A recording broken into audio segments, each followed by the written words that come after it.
Delicious and fragrant pork rice. Prep the rice first.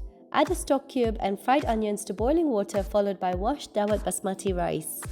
Cook until the rice is 90% done and then set aside. Make sure to save a cup of stock from the rice. Heat oil in a pot and add the pork cubes. Season with salt and black pepper and then let it cook until it's slightly browned. Add garlic, ginger, green chillies, spring onions, fried onions, and paprika.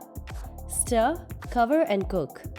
Next, add tomato paste and then stock left over from cooking the rice and natural yogurt and let it cook down until the meat is tender. Now top the meat with the fragrant rice and then sprinkle some fried onions and spring onions over it. Make some holes using the back of a wooden spatula so steam can pass through. Cover and steam for a couple of minutes. Mix it all together and it's ready to serve. Garnish with some more fried onions, there's never too much of this, and spring onions.